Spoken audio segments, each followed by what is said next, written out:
in neighbouring Fiji. Areas prone to extreme weather events are found across the world. Today, this new category of involuntary migrant is not protected under international law in the same way as refugees displaced by war or human rights abuses. But the impact of slow onset environmental changes is likely to lead to a flood of future demands for a recognised climate change refugee status.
Recording stopped.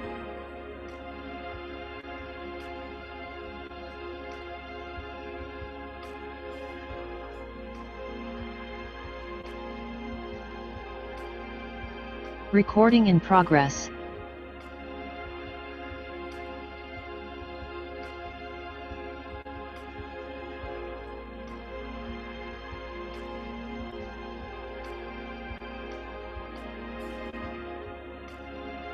Recording stopped.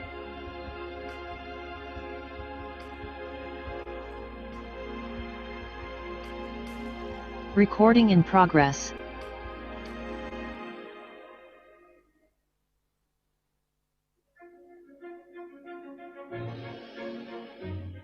La Gran Logia de Chile es una institución laica, integrada por personas de espíritu libre. Su estructura fundamental se basa en un sistema educativo, tradicional y simbólico, realizado a través de un proceso de perfeccionamiento personal. Exalta la virtud y dignidad del ser humano, promoviendo la solidaridad y la justicia social, y establece puentes para enlazar el pensar, el decir, el sentir y el actuar en beneficio de la humanidad.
Un sistema de producción eléctrica a partir de paneles fotovoltaicos fue inaugurado en la Casa Masónica de Talcahuano. Se trata de la primera iniciativa de este tipo en el país que lleva adelante la masonería.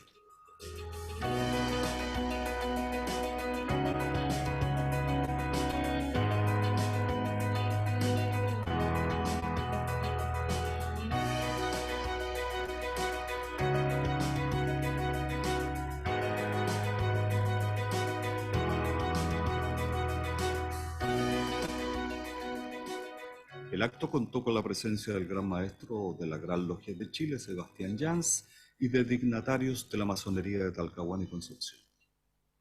Yo creo que aquí hay un gran desafío que hay que poner en valor y sobre todo que ayuda a generar una capacidad de acción concreta, no solamente en el ámbito específico masónico, sino también que sirva de ejemplo a todos aquellos que se sientan llamados a hacer una colaboración eficaz en torno al control de la huella de carbono.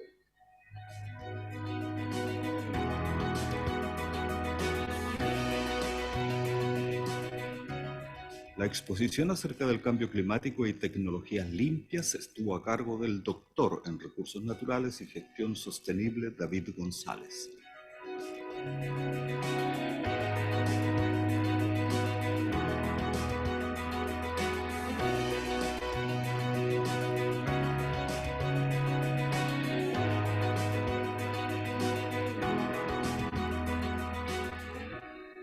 Un convenio de usufructo entre la Corporación Cultural Talcahuano y el Club Blanco Encalada permitirá el ahorro en el consumo eléctrico del club y con ello se contribuirá a la tarea de disminuir la huella de carbono.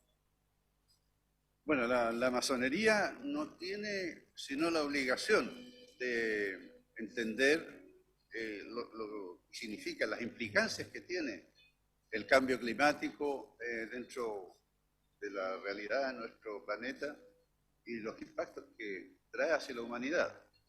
Los seres humanos somos seres transformadores, pero tenemos que poner ciertamente la capacidad de transformación dentro de algunos contextos específicamente éticos. Y en ese sentido la institución masónica, que es una institución ética por excelencia, lo que tiene que ayudar de manera determinante es precisamente la construcción de aquellos aspectos que deben conducir no solamente políticas específicas, sino las conductas personales hacia una protección del medio ambiente.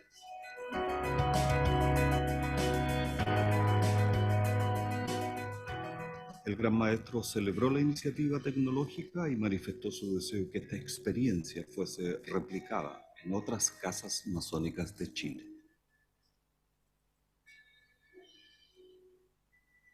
Algunos me llaman naturaleza.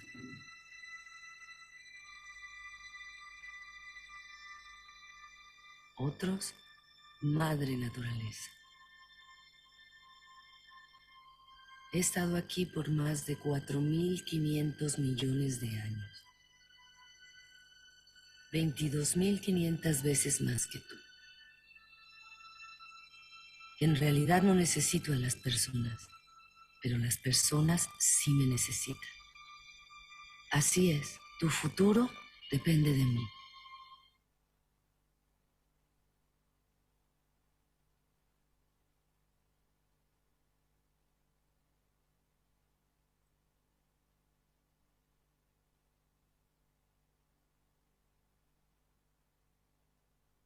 "22 million people were forced to flee their homes in 2013 because of natural disasters. By 2050, the number displaced could reach up to 200 to 250 million, according to worst forecasts. Most migrants are likely to be displaced internally within developing nations due to an increase in climate-related phenomena like drought, floods, and rising sea levels. In Bangladesh, up to 1 million people are forced to uproot each year, either temporarily or permanently, as homes and rice paddies are repeatedly flooded. International migration or the evacuation of entire populations may be the only option for some communities over the next century. Inhabitants of low-lying island states threatened by sea level rise are starting to consider resettling as a community on safer land. Maldives, for example, plans to build artificial floating islands. or dispersing and integrating into new cultures abroad. Kiribati has purchased land in neighbouring Fiji. Areas prone to extreme weather events are found across the world. Today, this new category of involuntary migrant is not protected as refugees displaced by war or human rights abuses. But the impact of slow onset environmental changes is likely to lead to a flood of future demands for a recognized climate change refugee status.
La Gran Logia de Chile es una institución laica, integrada por personas de espíritu libre.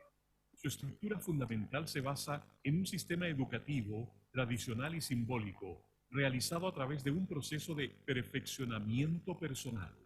Exalta la virtud y dignidad del ser humano, promoviendo la solidaridad y la justicia social, y establece puentes para enlazar el pensar, el decir, el sentir y el actuar en beneficio de la humanidad.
Hola Carlos, ¿cómo te va?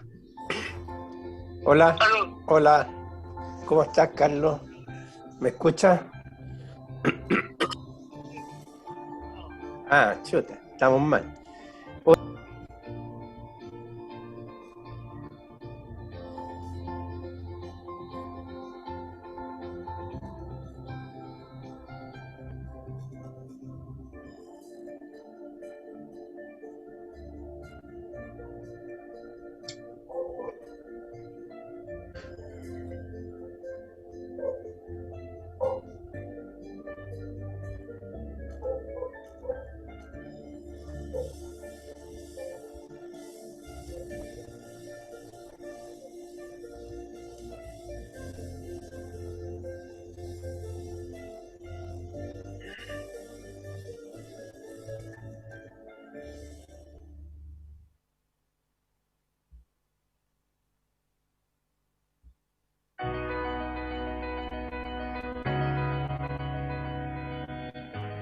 Un sistema de producción eléctrica a partir de paneles fotovoltaicos fue inaugurado en la Casa Masónica de Talcahuano. Se trata de la primera iniciativa de este tipo en el país que lleva adelante la masonería.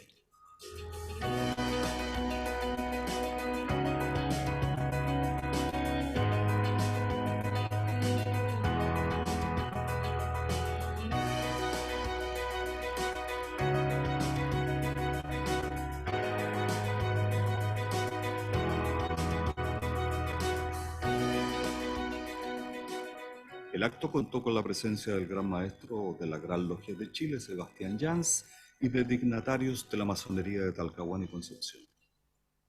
Yo creo que aquí hay un gran desafío que hay que poner en valor y sobre todo que ayuda a generar una capacidad de acción concreta, no solamente en el ámbito específico masónico, sino también que sirva de ejemplo a todos aquellos que se sientan llamados a hacer una colaboración eficaz en torno al control de la huella de carbono.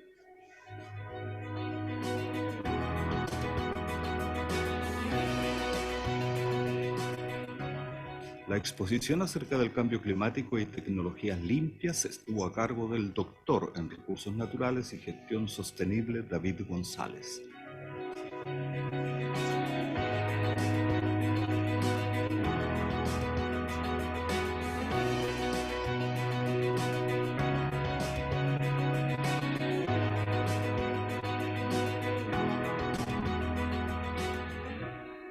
Un convenio de usufructo entre la Corporación Cultural Talcahuano y el Club Blanco Encalada permitirá el ahorro en el consumo eléctrico del club y con ello se contribuirá a la tarea de disminuir la huella de carbono.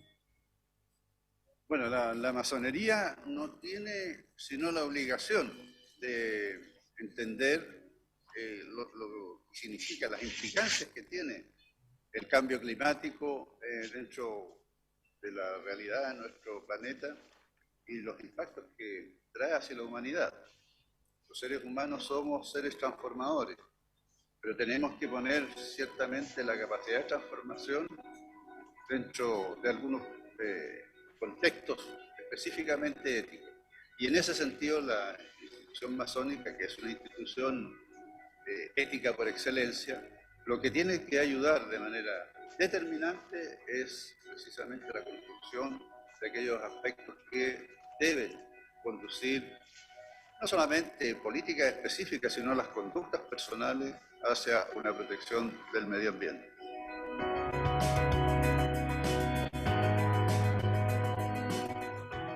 El Gran Maestro celebró la iniciativa tecnológica y manifestó su deseo que esta experiencia fuese replicada en otras casas masónicas de Chile. Algunos me llaman naturaleza.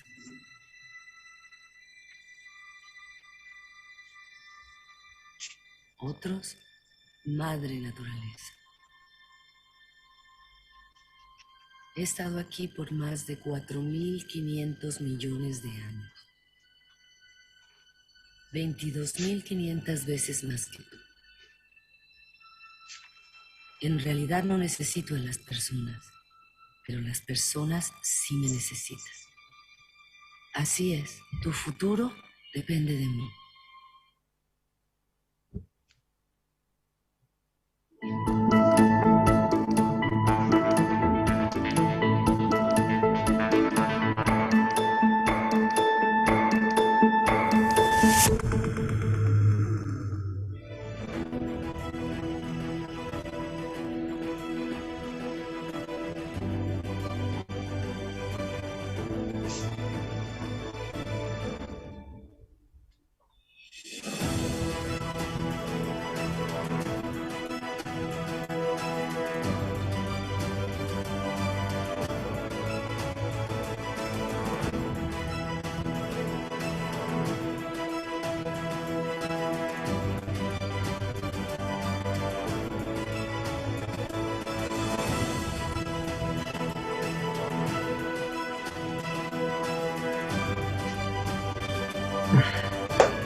Señoras y señores, tengan ustedes muy buenos días.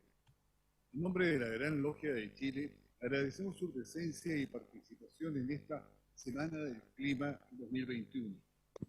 Reúne las voces de la masonería americana, convocando a autoridades de gobierno, legislativas y de las ciencias a aunar criterios en la necesaria reflexión que nos impone escuchar el ancestral canto de amor a la Pachamama que viene desde un secreto rincón de la selva, para mostrarnos el dolor de la Madre Tierra de ver a sus hijos, los vientos, las lluvias y los mares, mostrando la desesperación de ver destruidos sus caminos. Y es frente a este llamado que los hombres y mujeres que integran la masonería americana se reúnen e invitan a las autoridades y a la ciencia a enfrentar los desafíos éticos ante la crisis climática global.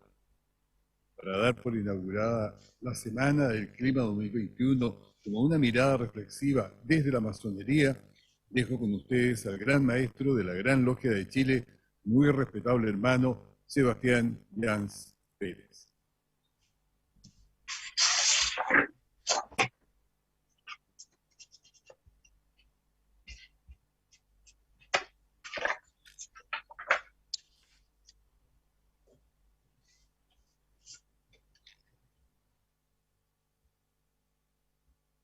Querida hermana Adriana Ninot Condon, Dear sister, Grandmaster of the Grand Mistress of the Female Lodge of Chile, and dear brother Carlos Soto Concha, Sovereign Great Commendator of the Supreme Council for the Republic of Chile, and high authorities of the Republic of Uruguay, Chile, and Argentina, grand mistresses and grand masters of the Mason powers participating, Argentina, Uruguay, Paraguay, and Colombia.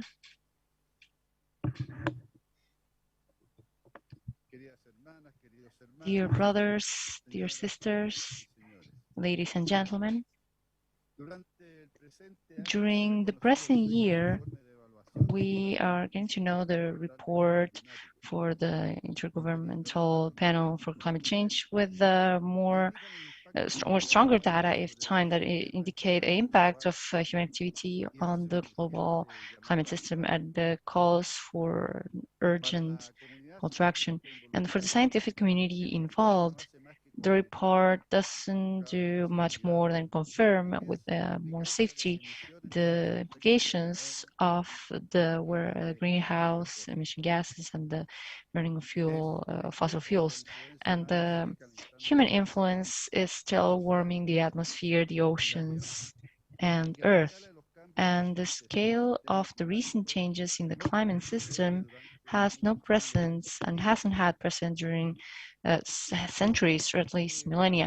And the model with which the scientific community is working indicates that temperature in the global surface is going to keep increasing. And we estimate that during the 21st century, we will overcome the 2 degrees Celsius barrier unless we make deep changes in the CO2 emissions and other gases during the next few decades.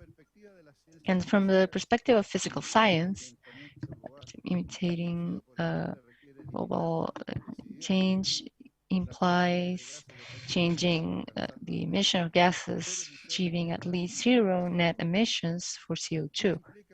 And this implies a radical transformation of the energy system from the current burn of fossil fuels to clean energies. However, the results of these measures will not be perceptible right away, since many of the changes observed currently are irreversible in the short to medium term. Chile is emitting less than 0.25% of the total greenhouse effect, so a reduction in emissions is desirable, but not enough. We have progressed in policies for less carbon-dependent states, and for other countries, we are a model to follow. Chile, and the Grand Lodge of Chile as a Mason institution, we've been concerned and we've been measuring our carbon footprint in our Mason houses, and we've been measuring our hydro footprint as well. And we need to start working with those in charge of other Mason lodges to help them become into less carbon contributing spaces. And other factors that implicate in this, such as individuals and a collective, we have the challenges to build friendlier civil cultures towards the environment. And if we will accept that our impact or individual impact can have a change in what we produce and what we consume, it can change the global economy, and it can mitigate the effects of global warming. And we can recover the help of ever getting back the planet that our grandfathers had. So we need to set aside our consumerism and individualism, and we all need to take this challenge and exclude selfishness in our daily practices. This is the moral attitude that can save us from tragedy, with hundreds of thousands of victims caused by hunger, drought, epidemics or pandemics, and among these victims, we can count ourselves and our families.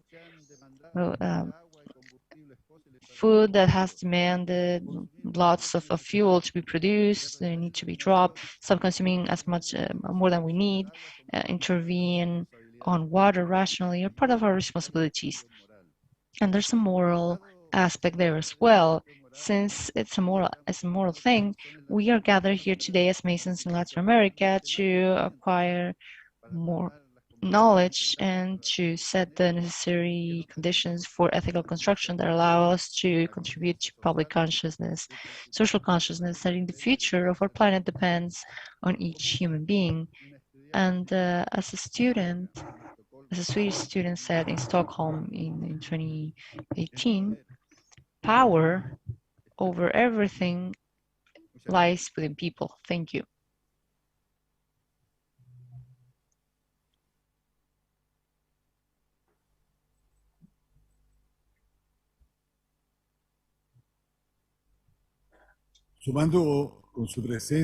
Adding the commitment of several high authorities to the ethical challenge that climate change is posing to us, I want to greet the excellent Mrs. Vice President of the Oriental Republic of Uruguay, Mrs. Beatriz Argimon Caleira. Good morning, everyone. Excellent authorities of Masonry in Chile and excellent authorities of Masonry of different countries in Latin America participating today.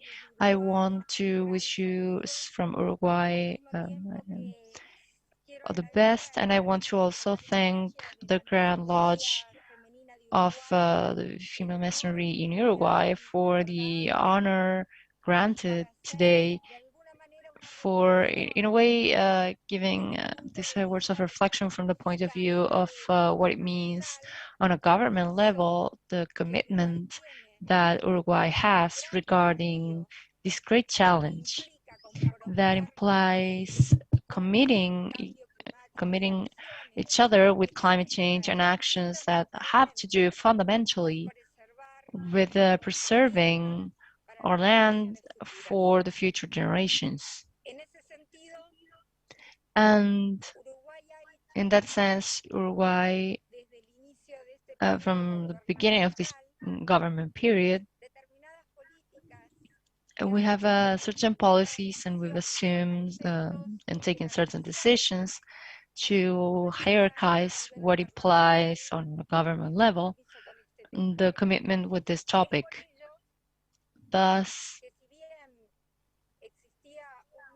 if though there is an environmental ministry involved with other topics, one of the first decisions that the President of the Republic made was to constitute an environmental ministry specifically for for moving forward rapidly in rapid and concrete actions that address the challenges of this time in matters of climate change.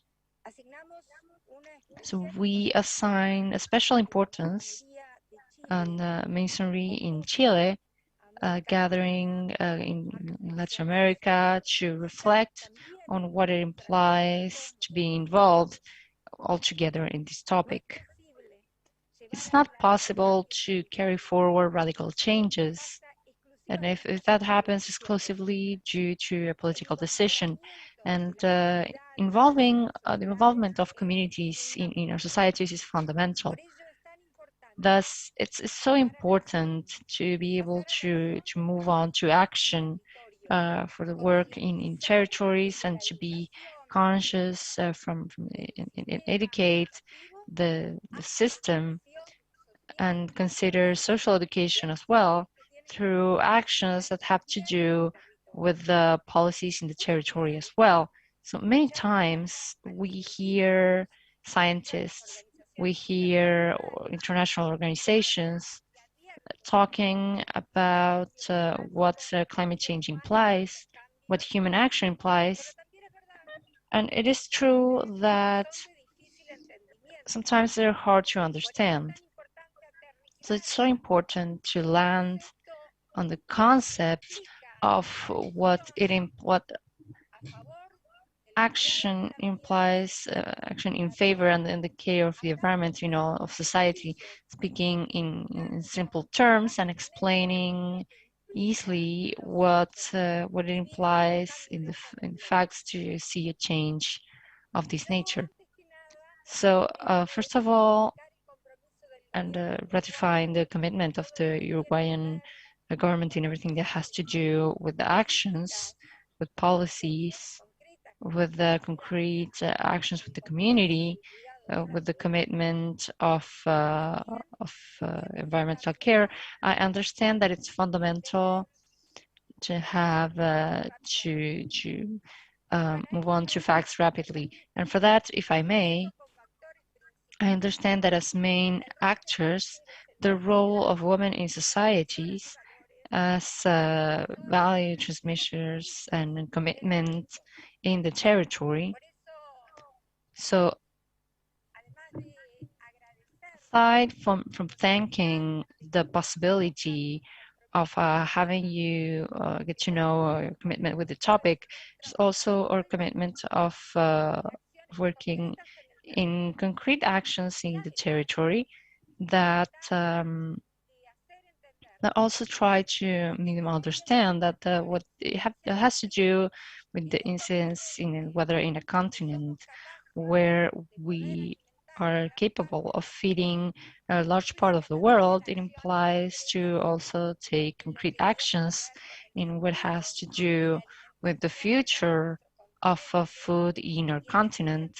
And in that sense, to know the responsibility we have in contributions to the world and care for the environment, and we can take that forward together with the activities that can be respectful to the environment, and then can, of course, allow us to contribute to the world in what has to do with one of the crises that we can see, and it's a food crisis. Latin America is a great warehouse, respectful with the environment and with the care and the science that's being manifesting that we need to have with the food, with crops.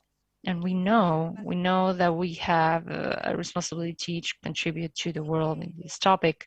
So without further ado, and respecting the given time, I want to thank for the space that is being assigned to us.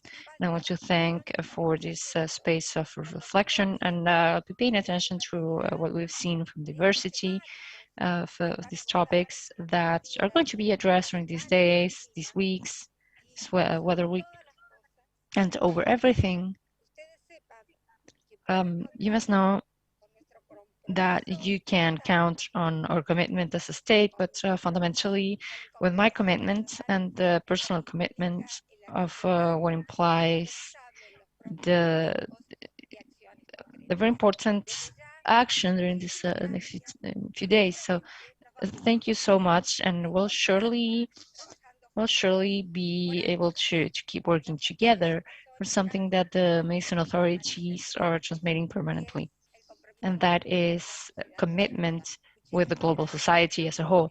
Thank you so much to Grand Masonry of Chile and the female Grand Masonry of Uruguay, who has allowed me to represent the government actions in these great encounters. Have everyone a great day and great success this week.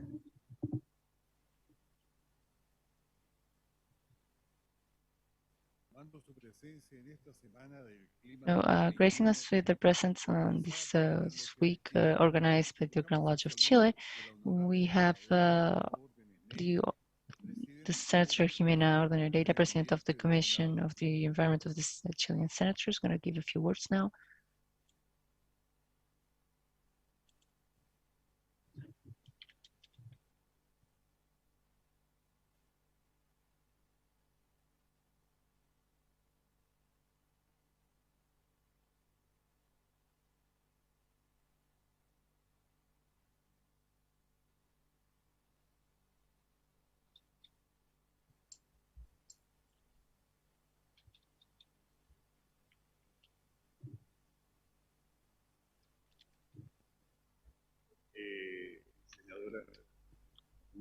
Senator, there's a problem with your audio.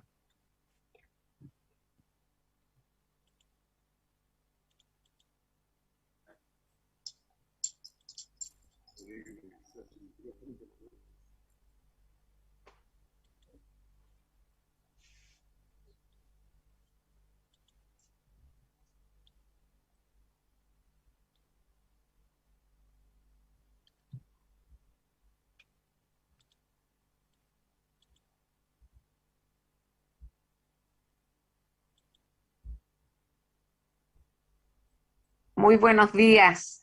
Good morning, everyone. This wouldn't let me activate the audio. So first of all, I want to thank for the invitation given by the Grand Master of the Lodge of Chile, Mr. Sebastian Jans, to participate with a few welcome words today for this Climate Week 2021 that you've organized. And I want to value this space, this encounter, and the sense of looking at future strategies regarding a topic that turns out to be so relevant. I understand that adapting to the climate crisis is not an option nowadays, it's a must.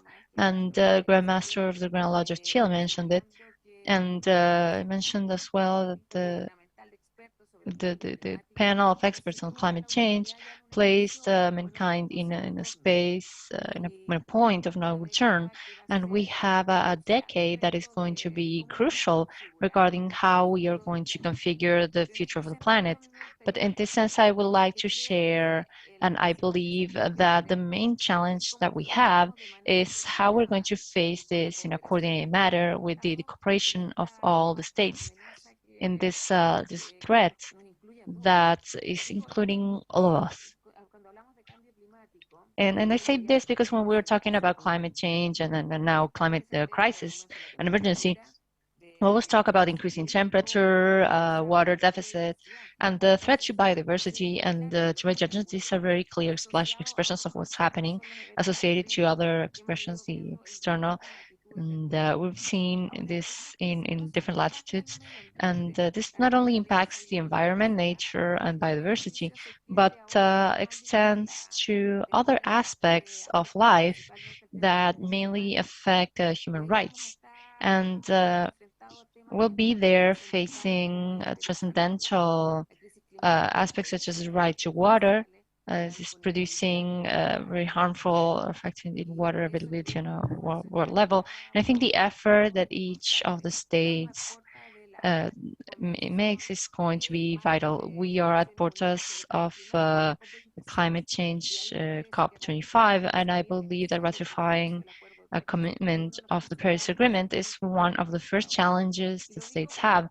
And I say that because there are 4 countries, 4 states are responsible for over half of the greenhouse emissions that are causing this climate crisis. So whatever China does, whatever the US does, whatever India or Russia do, is to prevent that. And I'm saying that from a country such as ours, that we are not great emitters, but we have one of the highest risk levels of the world. And we have something important to point out. We will follow with our commitment of decreasing our emissions, but we have the commitment of collaborating with the states.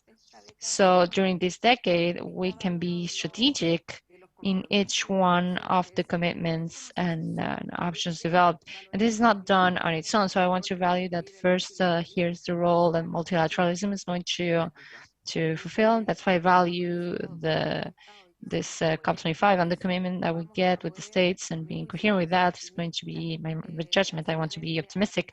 We want to face the main threat that we have as civilization, because many times we're also talking about the planet, and probably the planet is going to survive. I don't know if in the best conditions, but what is threatened today is civilization. And that's why we need to talk about the right to water, the right to food, as was said before, and what this is going to cause with this are such vital elements.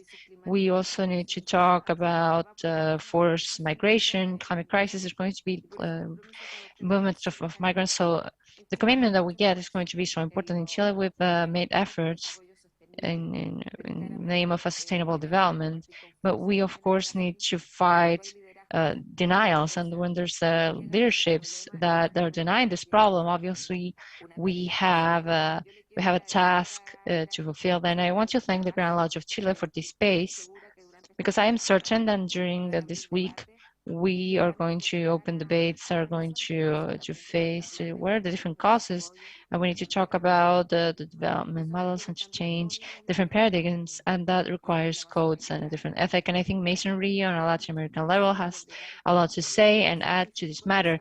The scientists have already given their statements, and political authorities are the ones in charge of giving serious political policies for this. And in Chile, we're working on a frame law from climate change, and we hope that strengthening these institutionalities and the creation of new instruments for climate management, we can face this. But it won't be possible if we're not coherent and responsible with the commitments that we are assuming. And that's why I want to mention the Paris Agreement, and I hope we can be a part of the conversations that we're going to have today. And in my judgment, to talk about ethical challenges around climate change is essential, and I believe that we have at least 3 dimensions.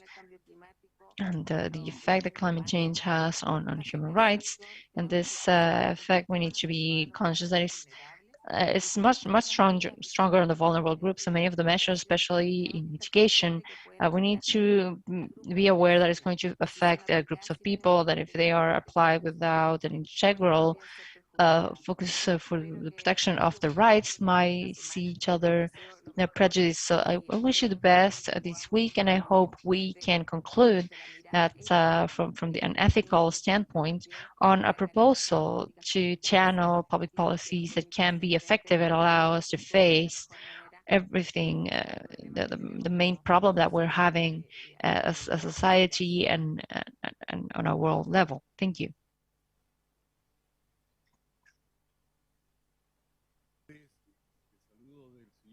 Well, we have now some greetings from the coordinator of environmental office of the Republic of Argentina, Mr. Jose Carlos Rodriguez. Good morning. I want to, first of all, congratulate the Grand Master of the Grand Lodge of Chile and my brother, Sebastián Jans Perez, for his initiative and leadership in the organization of this Climate Week.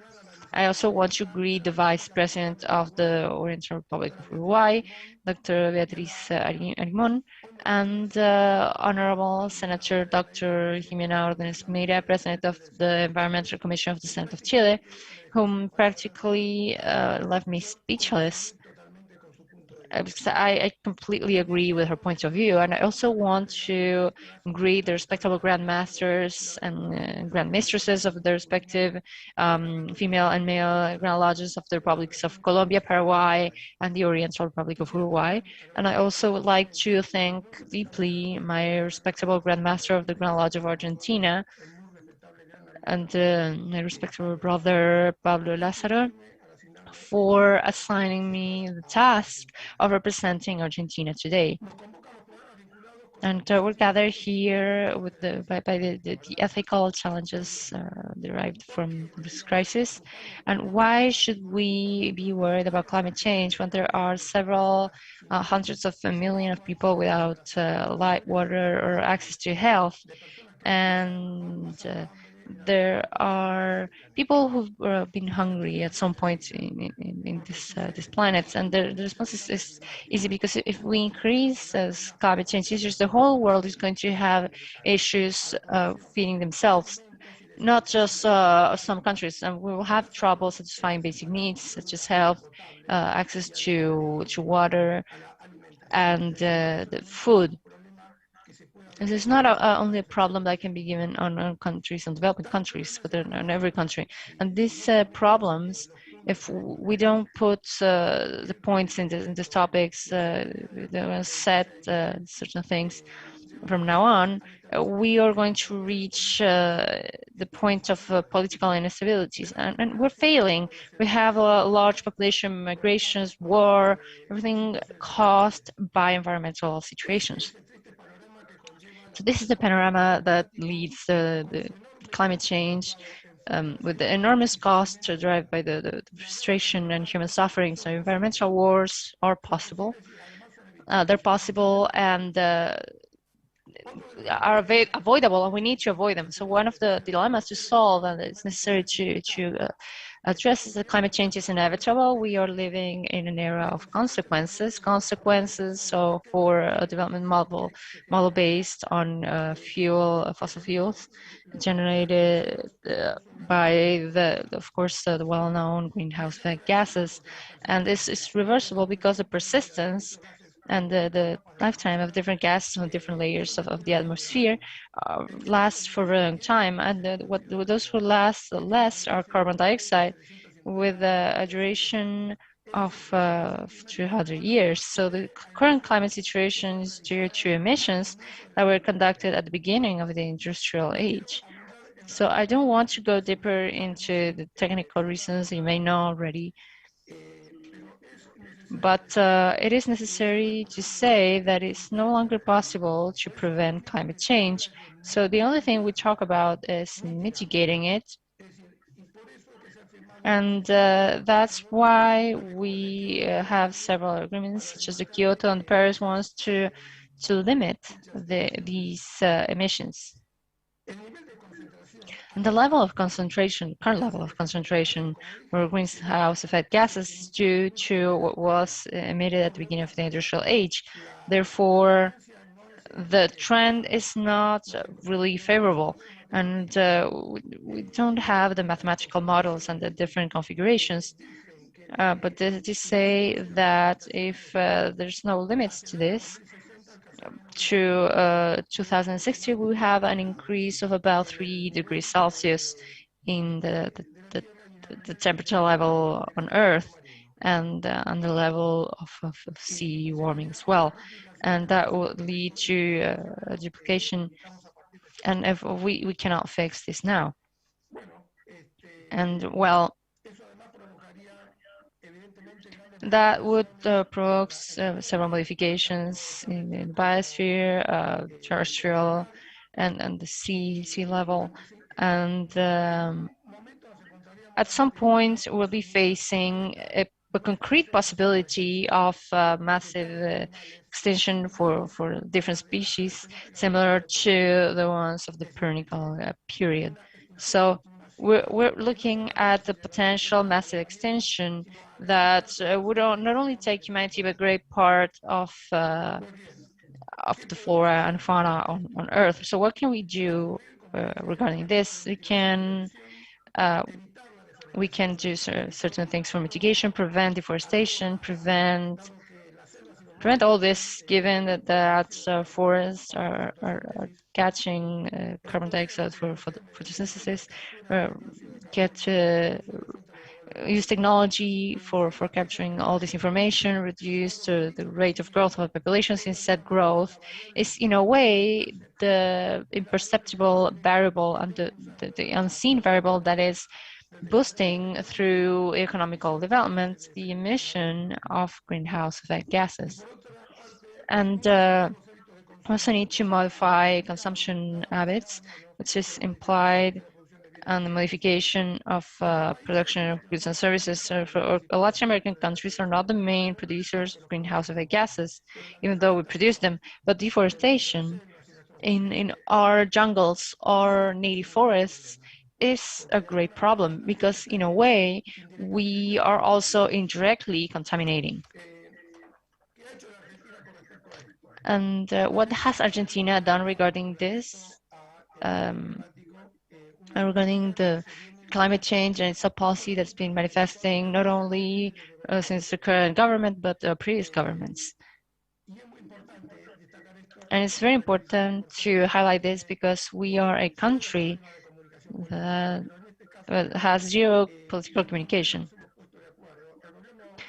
But so we've agreed, and the previous government managed to establish a policy for development for non-renewable sources. And the current president of the nation, Dr. Alberto Fernandez, at the climate ambition conducted by the UN and different countries, celebrated on December 12, 2020, and ratified the commitment of Argentina with the Paris Agreement and the adoption of climate change as a state policy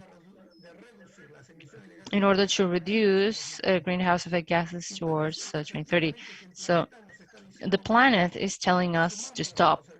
Let's take the historical responsibility of fighting this and then contribute to a better world, and also announces a larger commitment with Argentina in the fight to climate change within the goals proposed towards 2030. So Argentina seeks to prevent and get this on a higher level as a commitment in 2015. So Argentina had ratified the Paris Agreement already, and to fulfill with the commitments, to present an inventory of carbon dioxide again. And in the present and a recent Latin American meeting, the summit on climate change that was held in September in Buenos Aires, the president manifested textually, there is not an ecological crisis that's not part of the social crisis. And as was manifested by the Pope Francis, richness in this world needs to be considered putting the environmental assets in the balance, and the lessons learned during the pandemic need to be applied, and also manifested that we need to have the organisms have to stop and need to, so church organizations need to really put their money into climate change, and we need social justice for our region and for the environment. So as an epilogue, and to not delve deeper into this, I would like to mention the older source of wisdom that gave us ethical messages, as Masonry often does. And I want to think of Noah, who faced an environmental catastrophe, a giant flood, 40 days and 40 nights of rain, and a messenger told them of this perspective, and that our messenger now is science, and we need to use technology. Noah built an ark, and he saved the environment, biodiversity, and mankind. I want to conclude with this, and I want to save you. I want to keep this, and I want to send you a greeting to all of you, and I hope we can get good conclusions for Latin America and the rest of America in these meetings. Thank you so much.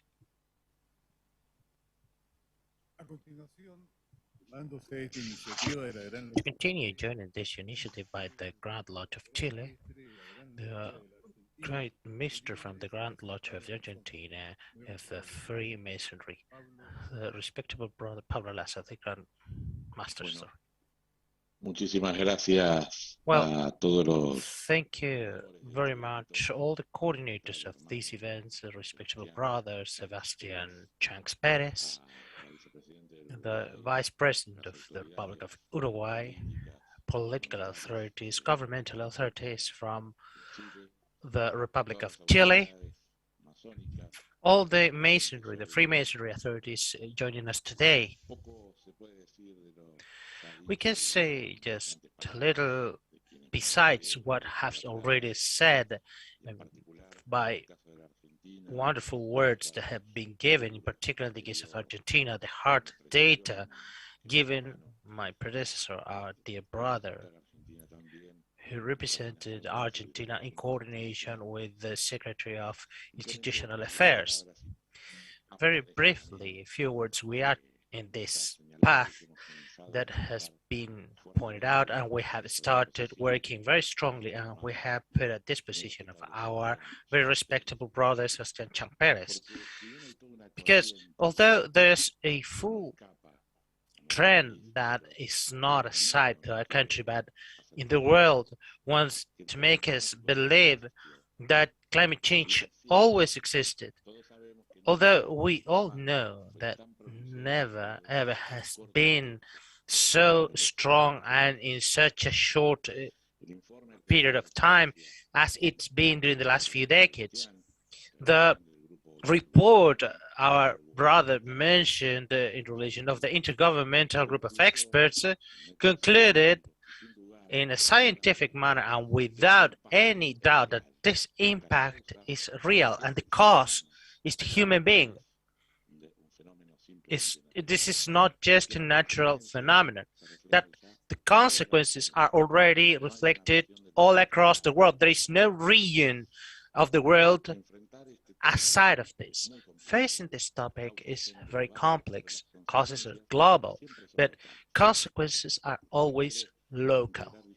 It requires introducing action devices from the implementation of measurements for or measures for mitigations and the adaptations of all processes and procedures of development, in particular the legal and regulatory frameworks, both international and regional. This framework is critical in the civil society, in our institutions, the Freemasonry in particular, the government, the private sector, the academia, the scientific sector, and the work in general to act all together to respond against this phenomenon that is increasingly hitting us strongly.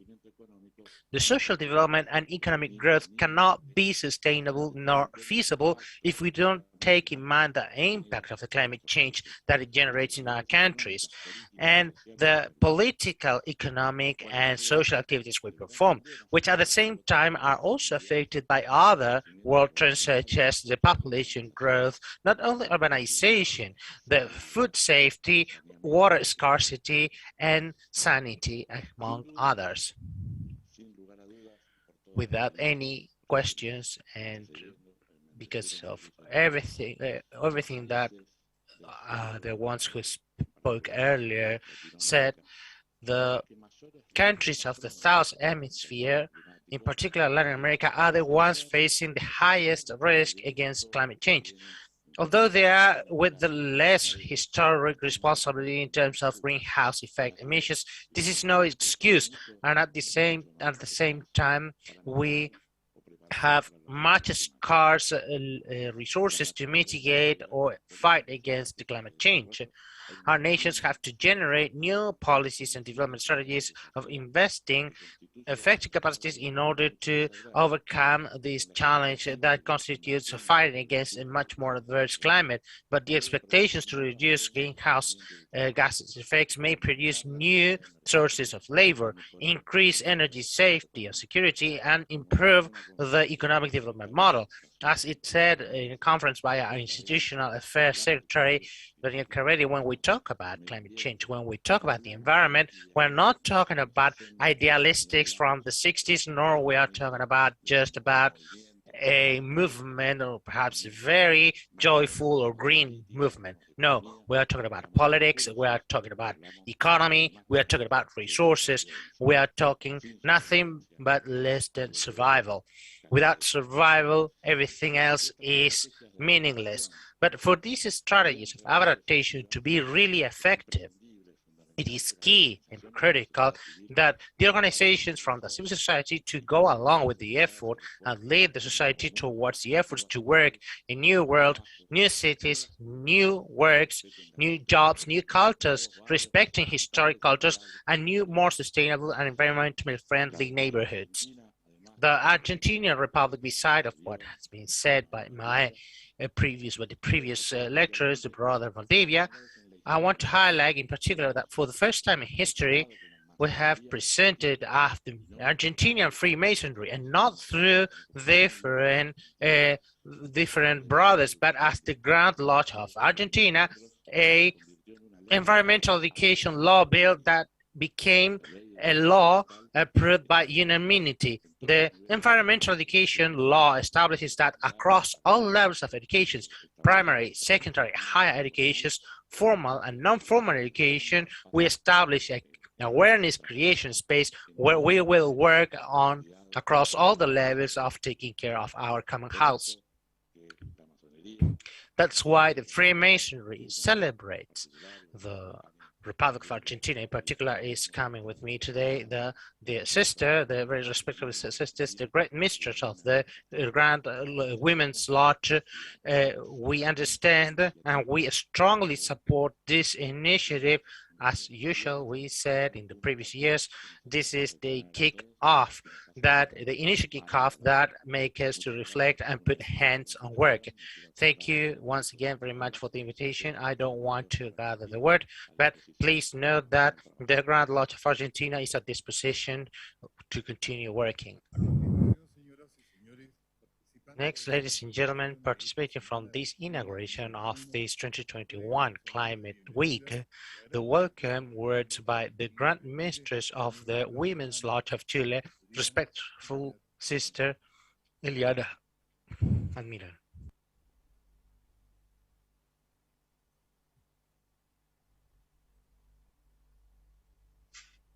Gran Maestro de la Gran Logia de Chile. Grand Master of the Grand Lodge of Chile, your brother Sebastian Jans, Sovereign Great Commendator of the Council of Chile, Vice President of the Eastern Republic of Uruguay, President of the Environment Commission of the Senate, Freemasonry authorities in their positions and dignities, dear brothers, dear sisters, ladies and gentlemen. Freemasonry is a school of thinking. It invites us to reflect about the topics that remember the human being, who we are, where are we coming from, where are we going to, facing a breakthrough moment of history regarding the future of the planet and humankind.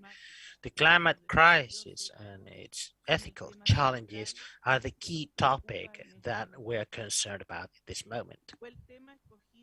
It was the topic chosen by the Grand Women's Lodge of Chile as the topical axis for the reflection across the lodges along the full 2021 year, and we are convinced that we can make a contribution in order to move from thinking to action.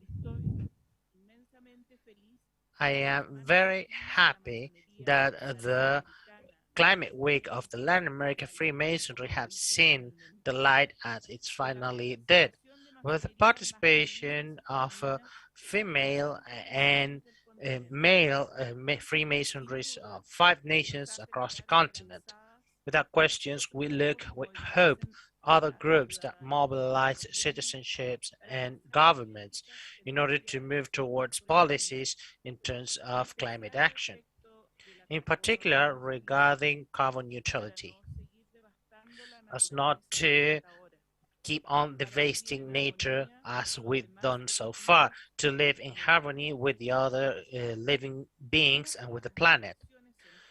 One of the key motivations of the societies from the beginning of history, and in particular from the industrial revolutions, has been the economic growth that made us forget the human being is part and is one more stakeholder in the nature. Then it cannot feel superior nor take advantage of the resources in an infinite way. This is not about a party political vision. This is about an ethical view. Balances are critical for life. Everything is interconnected in the planet. The facts have shown that intensive crops, overexploitation of natural resources of the ground and oceans, or the inorganic growth and without end of cities cause effects in climate and in the life of everything existing on Earth. The pandemics, zoonosis, we have moved the habitats of many, have displaced the habitat of many animals, are a proof that we are increasingly seeing floods, diluvians, heat waves. Eternal ices are melting down in an accelerated way. The level of the oceans grow, the desertificated areas increase, and there is water scarcity for full populations. And the ones who cause this are ourselves. Only in Chile, 168 districts out of 346 across the country have today a water scarcity decree. Tank trucks working with diesel fuel have to transport water to those people. Water which is not enough, not for subsistence, because they are given between 20 and 50 liters a day. The World Health Organization estimates that the minimum for a good life is 100 liters a day. Without question that the migration phenomenon hitting different nations across the world today because of political and religious causes in the future will have the main concern in the water scarcity. Full populations, even within the national borders of the different countries, will be displaced looking for this vital element. The water is a human right, and in consequence, we think it should be public property to be managed in an equitable manner. We have repeated this many times. We are sure that the way of putting limits to the conflicts, it is in putting the dialogue in the center. Cooperation, agreements amongst nations, internal agreements by countries, agreements amongst communities, and of course, individual actions that make a contribution to this way of seeing life. We have to modify the guidelines for the relationship with the nature we have had so far all across the levels of society, starting by ourselves. Using the car less, recycling, consuming in a more aware manner, learning from the originary nations that used to populate the territories. They felt part of the nature. They celebrate nature cycles. They loved and they prized and they were thankful for their fruits. The first term of this year's the Grand Women's Lodge dedicated to reflect among the participants about the Chile we dream of. And one of the main conclusions, besides the ones linked to the gender imbalances, is that we have to change the concept of economic growth for the development growth concept, which implies a much more comprehensive view of the human being phenomena and as a gregory being. The model that we've been experiencing so far has also affected women who subsidize GDP with our free work in terms of taking care of child and elder people and in housekeeping labor. because we are concerned about dignity and the development of an empathetic human being, generous human beings who loves the others as he loves him and herself. That's why we state that the key for the sustainable economic development and for a more full life for everyone is on education, in a non-religious education of encompassing vision, exempt of prejudice and gender biases. In particular, that all citizens, men and women, may access to regardless they were born with more or less resources. Welcome everyone to this Climate Week. Without question, it will allow us to make progress with consciousness and the sense of what is really human.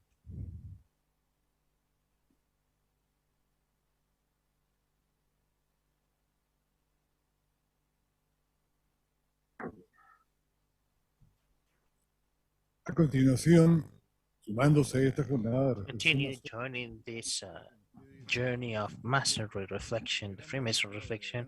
We're going to give the words of the Grand Master of the Women's Lodge of the Uruguay, very respectable sister Maria Estela Diaz.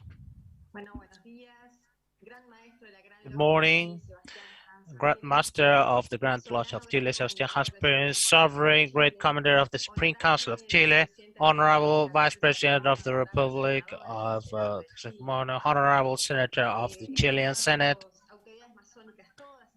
dear Masonry authorities, dear attendees. The Grand Women's Lodge of Uruguay is a Freemasonry institution, essentially humanistic and progressist, concerned about the development of values and virtues that make the dignity of the human condition. Join this activity of the Climate Week organized by the Grand Lodge of Chile in order to join efforts, join strategies, conducting to an action plan in the fight against climate change. The Uruguayan Women's Lodge reaffirms its commitment on this challenge, without question one of the most important of our generation. The greenhouse gases emission, and other substances of human activity do not respect borders, and they affect the quality of life of all inhabitants across the planet. Our contribution at Freemasonry, an institution working for justice and equity in every scope, is to contribute in a fair and resilient transition, being environmental education a key pillar. A fair transition to the climate means creating awareness in an inclusive action that benefits all of us, including the most vulnerable communities. It means the most poor and populations, and in particular women and children. A climate resilient transition means creating awareness on sustainable practice, managing clean energy such as solar, wind, hydropower, the taking care of finite resources such as water, impulsing and recycling policies, managing plastic waste and residue management, mitigating contamination of the air, the water, and the ground. Uruguay built the first sustainable school in Latin America. The former director is going to talk about during this week, being a real example in the implementation of all these sustainable practices. The Freemasonry is based on the pillars of freedom, equality, and fraternity. Then it will boost policies that lead to equality of opportunities and social justice, development of education that sets a human being free, and the unity between men and women acting in harmony with nature and the life. The climate change challenge is also a cultural challenge, where as human beings concerned by the others, by the world, our children and grandchildren will inherit, we have to learn to control our consumption habits and the management of natural resources for the good being of next generations. The ethical commitment by the Grand Females Lodge of the Uruguay with action made us to implement a cropping project of 1,000 native trees within a 3-year horizon. We are given the first step now, advised by the Faculty of Sciences of the Republic University and non-governmental organizations such as Plantacom. We are also being trained in measuring the carbon footprint and water footprint from the masonry palaces and from our homes, as to have a quantitative measurements of our impact in the global warming and climate change. All the creation of awareness work has to start at home by ourselves to be change agents towards society and having a multiplying effect. Little individual and institutional actions may achieve great changes. Another example that the Freemasonry may be a change agent is that the president of the vice president of the Republic of Mexico, who accepted the invitation by the Grand Females Lodge of Uruguay to participate in the Climate Week, talks about the commitment of this topic, and I deeply thank the presence, which is very important because of the institutionality and the decision-making power and creating public policies for their country. I also want to thank the presence of the valuable speakers having these climate weeks, in particular the 9 keynote speakers who generously accepted the invitation by the Grand Females Lodge of Uruguay to participate in these events. Expert professionals in different areas in terms of climate change, contributing with their experience and wisdom to the ethical commitment, joining us together in taking care of our planet, making it the most sacred we had so far. The Freemasonry in Latin America are joined together in this ethical challenge, being an example of global cooperation in full awareness that we are the last generation on time to stop the climate change process, and that from our actions or the lack of our actions will depend the quality of life of future generations. The intergenerational justice is an ethical debate in the core of the challenge of the climate change. We have to relate to each other in a more respectful way with our nature in order to protect biodiversity of the species, in order to ensure the source of food and drinkable water, and ensure the fulfillment of human rights, the basic and fundamental human rights, the right to health, housing, and life itself is being threatened. Without going further, the last September the 8th, the United Nations have already recognized the right of having a clean, healthy, and sustainable environment is a human right, and that's a huge leap. I want to congratulate to the Grand Lodge of Chile because of this fruitful exchange of reflections, experiences, in order to join the Latin American Masonry and in creating awareness and unity amongst human beings and the nature. Because of the call to action to preserve and heal our planet Earth. Let's listen to the voice of the nature, its pureness and its spirit, and be part of this great work. Thank you very much. To continue when opening this reflection journey about climate, we address to you the words by the Grand Mistress of the Women's Lodge, respectable Sister Maria Elena Castillo. Good morning, all the attendees. I want to particularly greet the Grand Master of the Males Lodge of Chile, the Grand Mistress of the Women's Lodge of Chile, all Grand Masters joining us today, the Vice President of the Eastern Republic of Uruguay, the legislator who's joining us today, and also the governmental authorities and from different political spaces who have given the words, and of course my partner in the, or my brother in the Masonry, Engineer Pablo Lázaro. I really think it is a lot we can say Masons in terms of the possibility of the debate we have to give about the environment and about climate change. In particular, because I've listened and I agree with many of those who talked earlier to me, not only their analysis and hard data and their views about this problem. And I understand that the Grand Women's Lodge and the Grand Males Lodge in Chile being calling all of the Grand Lodges across Latin America to debate about the topic is generating the openness of a big process. And from this, we Masons know mainly that it is the huge opportunity to generate new commitments through comprehensive views to make comprehensive decisions.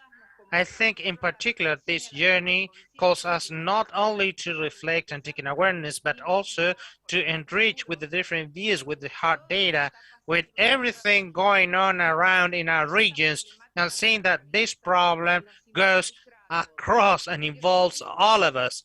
And as well said by one of the previous speakers, that the responsible of all what's going on in the environment is the human being itself.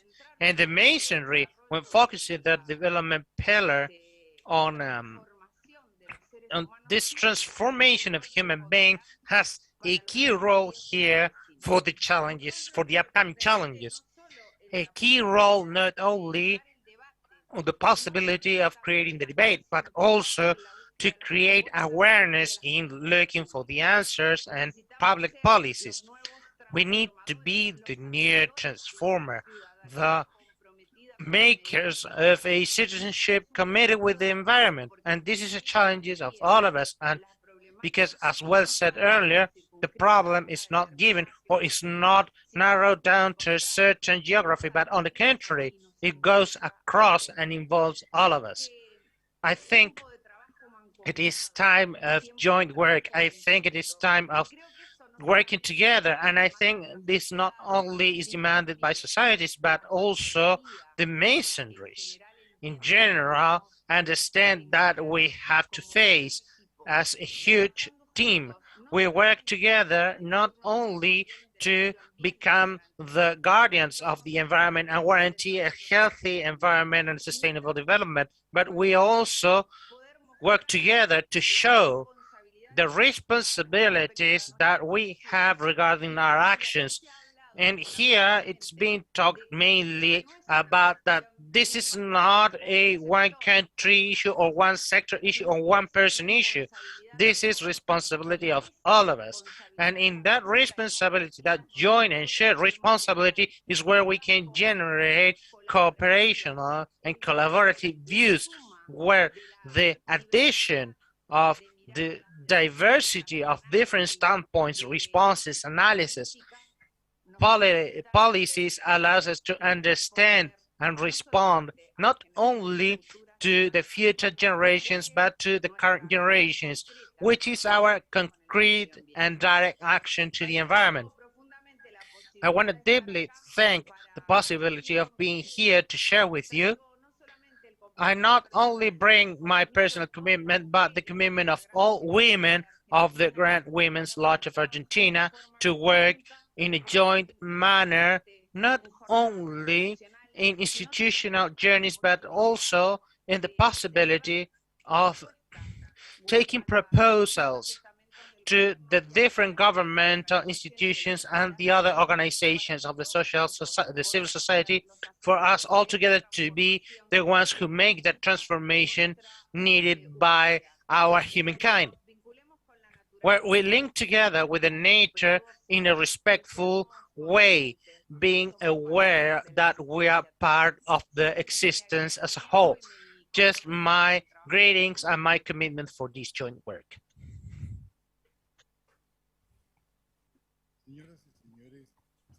Ladies and gentlemen, is joining us in this round of words in the inauguration of the 2021 Climate Week, the Grand Master of the Grand Lodge of Paraguay, respectful brother Edgar Sanchez. Honorable brother Sebastián Llans Pérez,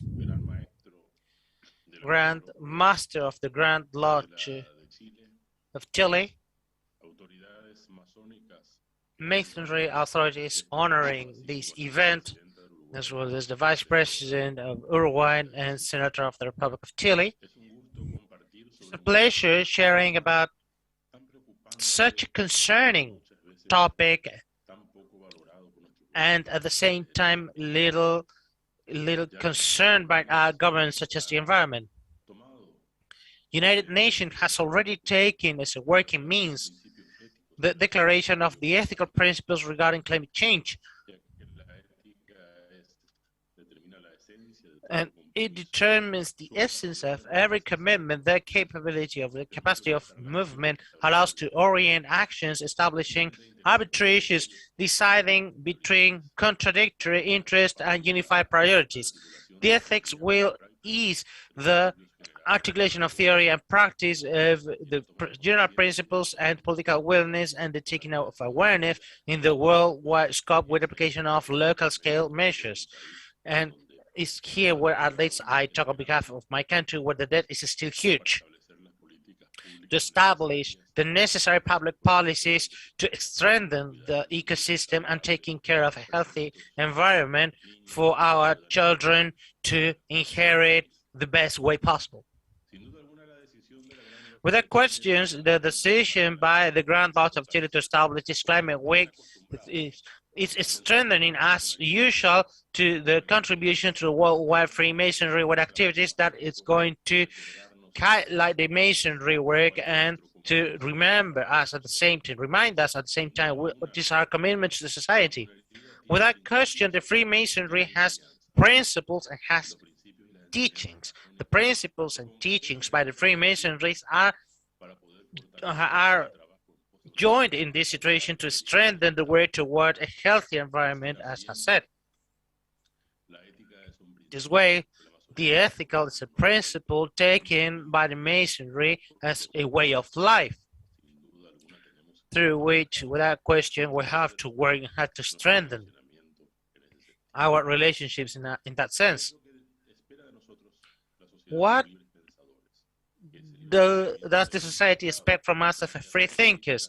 The free thinking has been focused in creating public policies to respond to the demands by our population with the generous contribution by our brothers, as we have heard today. That we already have the diagnosis, but we have to move from word to action, and we have to strengthen our society and our institution in that the population to feel the support by our Masonry institution that as priority as the defense of a more sustainable and healthier environment.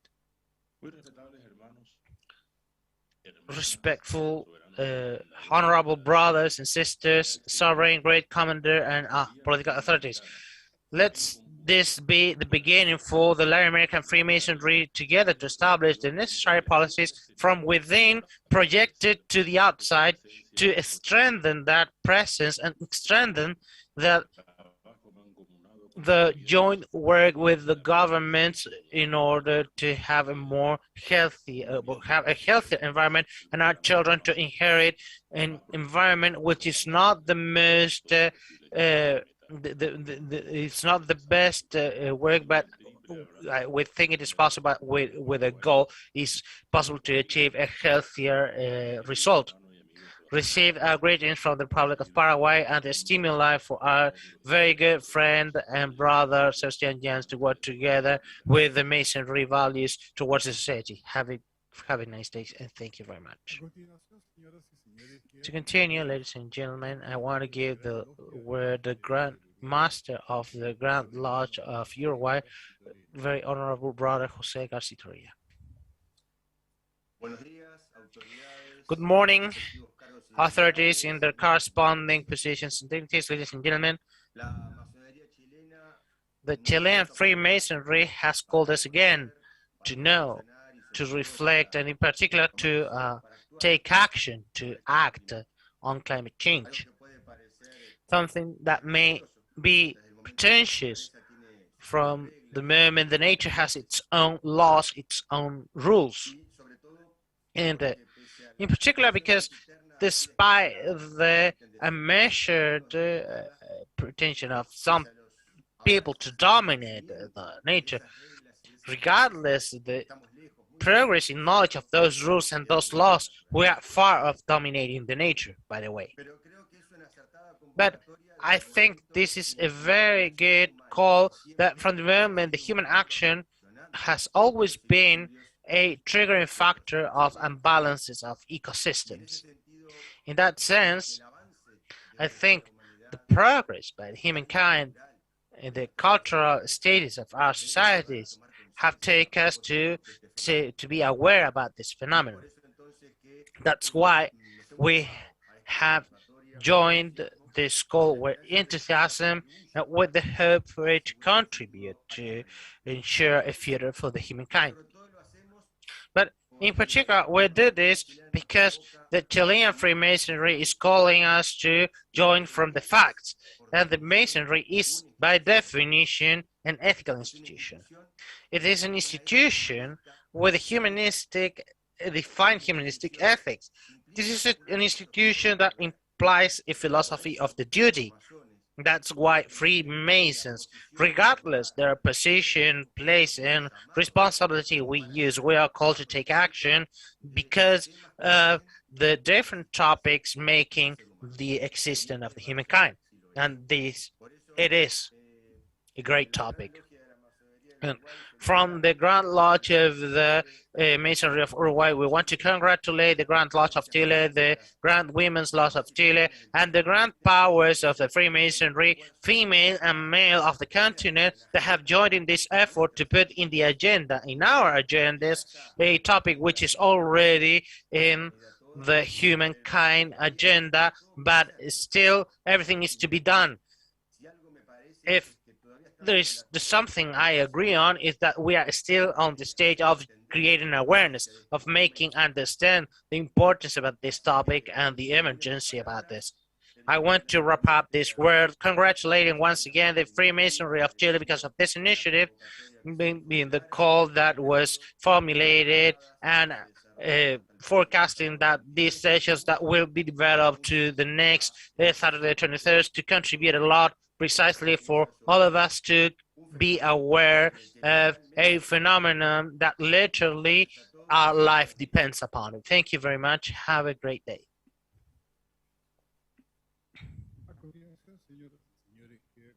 Continue, ladies and gentlemen, the word of the Grand Master of the Grand Lodge of Colombia, Honorable Brother Nelson Yades.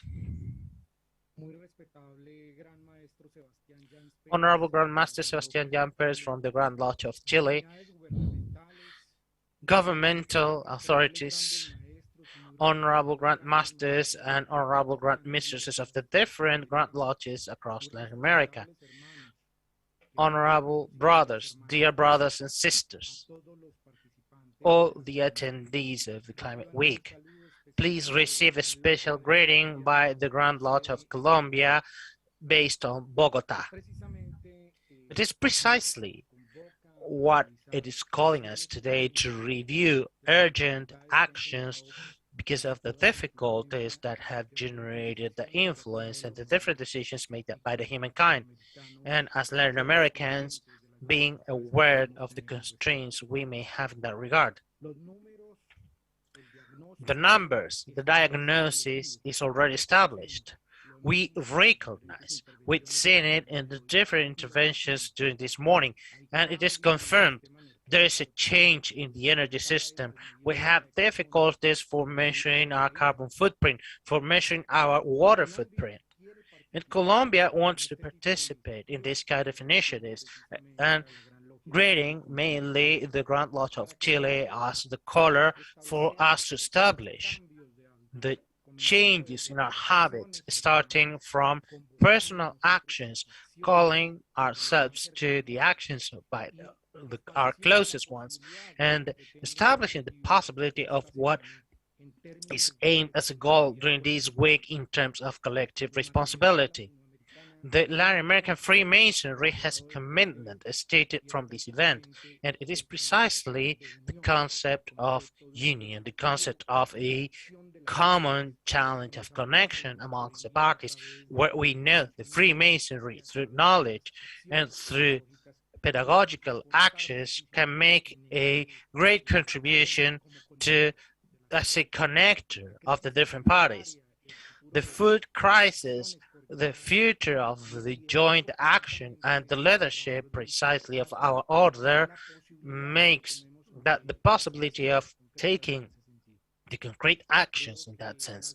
I think United Nations have made express initiatives about different issues, and it is precisely we, the Freemasons, the way we shall contribute to those different initiatives and support them.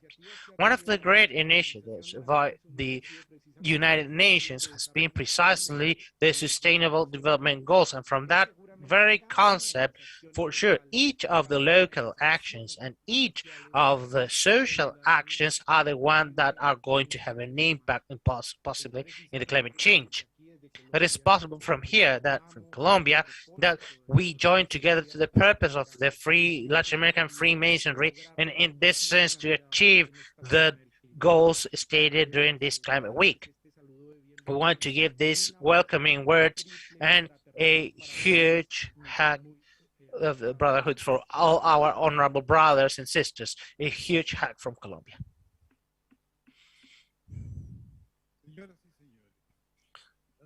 Ladies and gentlemen, starting the lectures of today's journey of the Climate Week 2021 that we have called Constitutional about environmental ethics against the climate crisis, organized by the Grand Lodge of Chile, we want to present the conference of Professor Kathy Wensley, whose presentation we want to expose some aspect of her brilliant trajectory.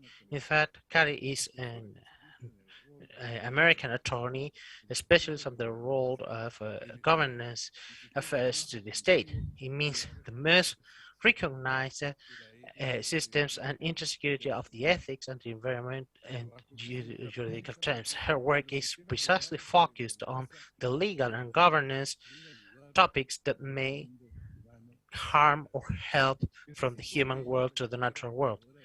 That way, she's the organizer, manager of the Center of Ethics and Environmental, the non-governmental organization in the United States, working with the government and with non-governmental organizations worldwide precisely to make progress in building ethical policies. The core of her work are ethical initiatives for the biosphere, a world program that seeks to make progress in legislations and regulations to protect in a better way our planet from the human actions. To develop this, to gather together with local institutions worldwide in order to give known the actions and the decision making, and connecting communities among themselves for them to have common line to the challenges they share. It is about reliving their stories at global level in a way to promote regulatory frameworks and to help them to be visible. That way, Kathy Richardson is professor of the law school of the Illinois University. She has lots of publications about environmental ethic and environmental regulation, founding member of the Association of Governments and Ecologic Legislation, Emeritus Vice President and leader of project of environmental challenges of the group of ethics specialists from the International Joint Union for the Preservation of the Nature. Besides, she is member of the Executive Committee of the International Network for Epidemiological Policies and experts on the UN programs in harmony with the nature. Currently, her research includes the co-edition and authorship of the April Climate Ethics, the Release 2022, the Politics of Ecology Integrity, April 2022, and the publication of the Normally Shared by this band 2022. Ladies and gentlemen, let's leave the floor to Catherine Wensley. Thank you, Chair. Thank you to the Grand Lodge of Chile for hosting this engagement and for recognizing the importance and potential of identifying and highlighting ethics in our climate action.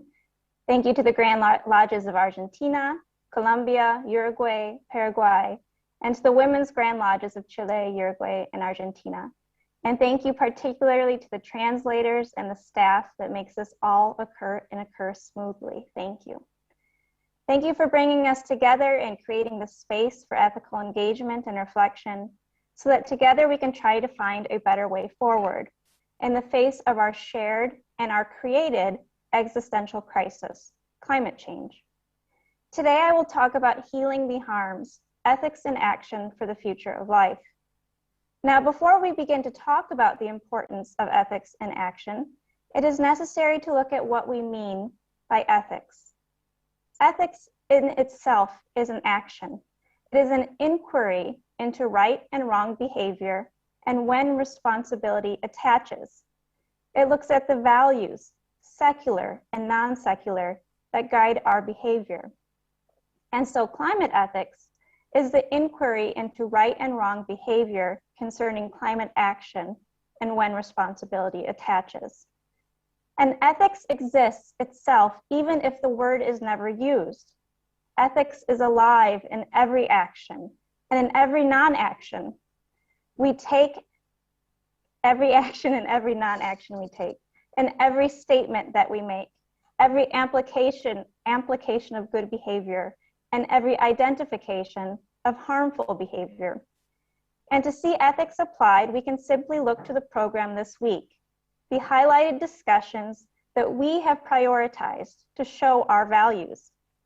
Today, we explicitly discuss ethics, or the values that underlie all of our decisions, whether individuals, organizations, or nation states, and our responsibility to act. Ethics are seen through our agreements, our policies, our priorities, our budgets. After all, if the majority of a nation's budget is, for example, on the military, and we do not see climate change as an issue of national and global security, how can we hope to have the resources to address climate change? What do we value, and how do we act on those values? Tomorrow, the conversation turns to Indigenous peoples. What are the rights of Indigenous peoples? What are the particular harms to Indigenous peoples? And what is the responsibility of others, of the power holders in national and global governance? To listen, to not harm, to recognize their laws and their structures, and also to draft and enforce laws that honor and protect them. Wednesday, we will turn to the foundational issue of human development. This is looking at the systems of good governance that foster human opportunity and capabilities, human well-being, and the common good, as well as identifying the systems of harm that destroy the foundations of life, and the reasons for life, that which motivates us, inspires us, fosters our growth and creativity. Thursday is gender and equity. Equity is a duty of nations in the climate change agreement, and a duty often ignored. This conversation recognizes the governance systems that create power imbalances and the economic systems that create extreme wealth and extreme poverty. They are not just, they are not sustainable. The issue also highlights that as there is unequal power, there is unequal harm, with particular harm going to women, children, Indigenous peoples, and racial and religious minorities. And there's also particular harm to future generations. And Friday's conversation will turn to intergenerational equity. It is the duty of present generations to recognize the rights of future generations. They have a right to live in a livable world. We have a duty to listen and learn from our youth, foster their knowledge and creativity, as well as pass on the wisdom from our elders. Every decision we make must consider the people that will come after us. It is our ethical and legal duty. And we also have our duty to recognize the rights of nature before us and after us, their memory, their evolution, their right to exist. These discussions on what guides us, what harms us, and who or what is responsible is ethical engagement. This conference is ethics in action. It is ethical engagement. As ethics is engagement on right and wrong behavior, ethics is also the foundation for justice, for the rule of law, for governance structures, government action, and government leaders. Ethics is alive and shown in the people, principles, and institutions which govern us. The representation they give or do not give, and the decisions they make or do not make. And my job is to work with local communities, governments, private actors, and global governance bodies to highlight the underlying ethics of their actions, and also to identify harmful behavior and what actors, institutions, or systems are responsible for that harm. I do this primarily through the work of the Biosphere Ethics Initiative. It is an international soft law program that seeks to highlight ethics in action and use those underlying ethical principles to advance arguments for law and governance that better protects our human and natural world. We do this through the relato methodology, relato from the Portuguese word to relate, or a story, and we work with local communities and listen to their harms and their hopes for a better future. We bear witness to their community programs and projects in harmony with nature, or their values in action. We highlight the underlying ethical principles that guide them, sometimes creating local ethics that they can use to organize and strengthen their laws and policies. And we share their stories with other local communities that face great harms to build connections, share solutions, and let them know that they are not alone. And lastly, we share these stories and these guiding principles to national and global governance bodies to affect national and global change. We listen, we work together, we share struggles and successes, as only through solidarity can we have hope. And what is most important to know is that no matter where we go, from Cape Town, South Africa, to Novo Friburgo, Brazil, from Gangjeong Village, South Korea, up to Amman, Jordan, to Gary, Indiana, in the United States, the stories of harm and the values for hope are often the same. This does not show a superficial uniformity or even an empty universality. What it shows is that the powers of harm are wide and embedded and common in their approach and who they target. In other words, the life of harm always occurs at the expense of the living. And what is that harm? Harmful government action or inaction, harmful governance systems. That is their greatest and most consistent harm is the very institution that has the power and duty to protect, to represent, and to not harm.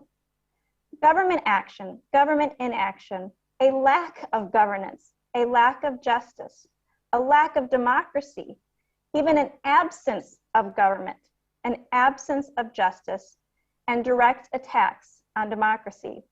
And this is at the local, national, and international level. We are talking about economic systems created with the intention to create vast inequalities, and at the expense of the most vulnerable humans and nature. The intention of capitalism, hypercapitalism, neoliberal economics is to create wealth, limitless wealth, but it can only do so by creating poverty and ignoring planetary limits. That is its intention. That is its framework. It lives off of harm.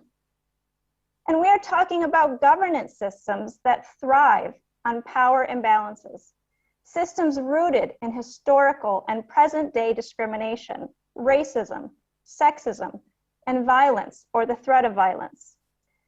Trade and development is governed by the powerful.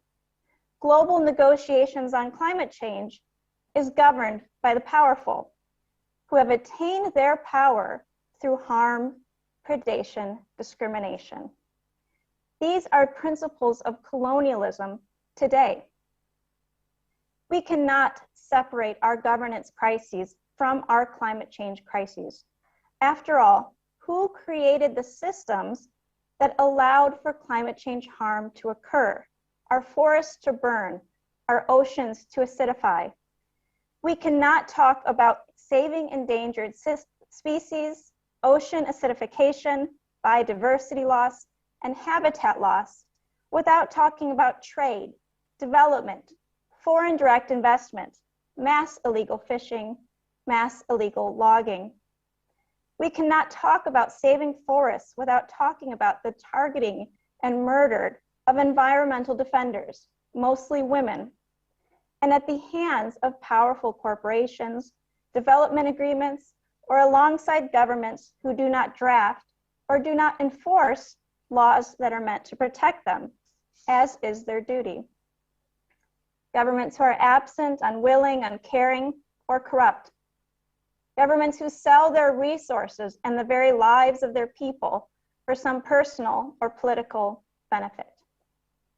We cannot talk about habitat loss without talking about public health. Habitat loss brings humans closer to nature, which will cause more and more severe pandemics and zoonotic transfer of diseases. We cannot talk about protected areas without talking about poverty, hunger, homelessness, about the people who may be living in those areas in harmony with nature. We cannot talk about desertification, soil depletion, or water scarcity without talking about refugees, people who are in crisis because of the decisions of others, as well as people who prey on those vulnerable people. We must talk about peace. With these climate-induced harms, we must talk about the global rise in extremism and radicalism, national and global security, about the increased threats to democracy. We are witnessing firsthand the threats to democracy, disinformation and attacks on truth, the denial of information, transparency, voice, and representation, and unequal access to and application of the law that only exacerbate climate harms and prevent meaningful climate action. Food security, national security, public health. These are all things our governments already say they care about, and climate change affects each one. We will not have meaningful, necessary, and urgent climate action until we confront our governance challenges, which is why we do not currently have meaningful, necessary, and urgent climate action. At the climate change conferences, nobody wants to talk about how we got here.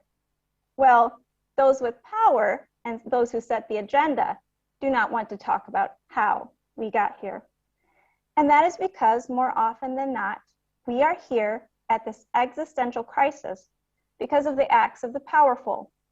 It is because of their decisions and their underlying values that we see the harm we see today. So, how can we change the system? How can we hold the power holders to account? When we speak of climate ethics, we could simply say ethics. We need ethics. We need ethical action. We need ethical systems. We need ethical leaders. First, let us look at the foundational ethical and legal principles that should be highlighted in any argument for climate action. And please note, all are interrelated. First, the duty not to harm, the no harm principle. This applies to individuals, organizations, corporations, and governments. It is the fundamental duty of the rule of law. And with the duty not to harm is the principle of responsibility, to hold those who have caused harm to account. That is justice. If you do harm, heal that harm and take action to stop or prevent the behavior that caused that harm. Do not continue the behavior that caused that harm. Second, the duty to protect. Within the social contract between nations and their citizens. And when nations protect, they have a duty to recognize the principle of non-regression. This is a concept, a legal principle, that when you acquire a certain level of protection, no matter the change of governments or administrations, you cannot move backwards. There's also a particular duty to protect the vulnerable. For if the most vulnerable are protected, we are all protected. Nations have a duty to protect their citizens, but within this duty is the understanding that you cannot protect your citizens if you act in a way that harms others outside your borders.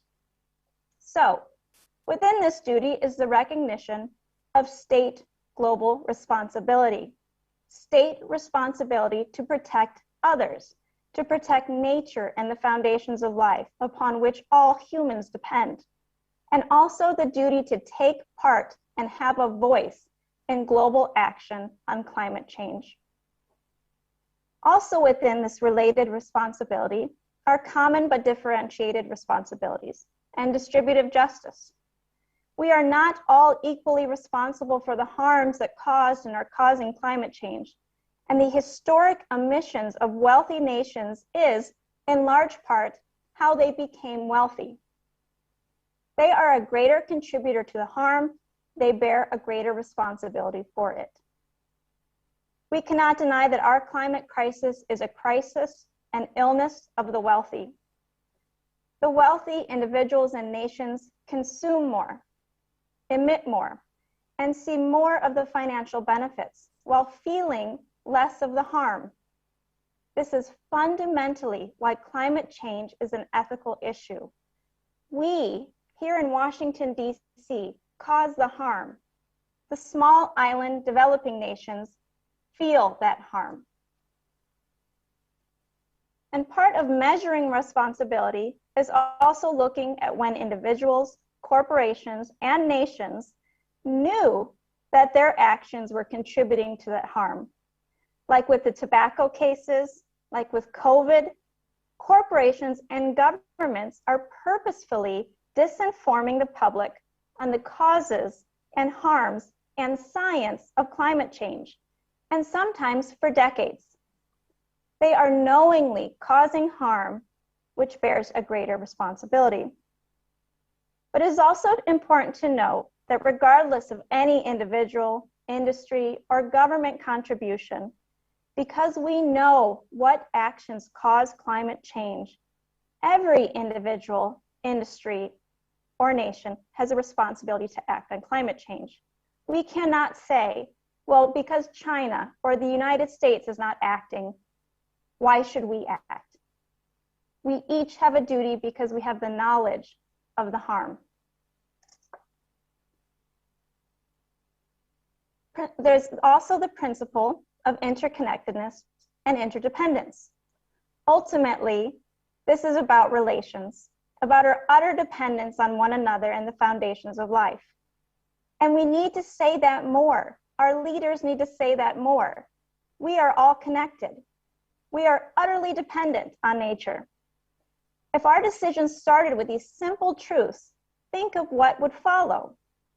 And with interconnectedness, it also requires an interdisciplinary approach to law and governance. We need lawyers, we need scientists, educators, media, mothers, fathers, the youth. Lawyers alone should not be responsible for our laws. For us, when we talk about relations, we talk about Ubuntu. Ubuntu is an ethical and legal principle from Southern Africa. It's a worldview, a way of life, and a methodology to address harm through truth and reconciliation. Ubuntu means I am because we are. My identity is wrapped up in your identity. And we have extended that to humans and nature. I am because nature is, as well as the relations between states.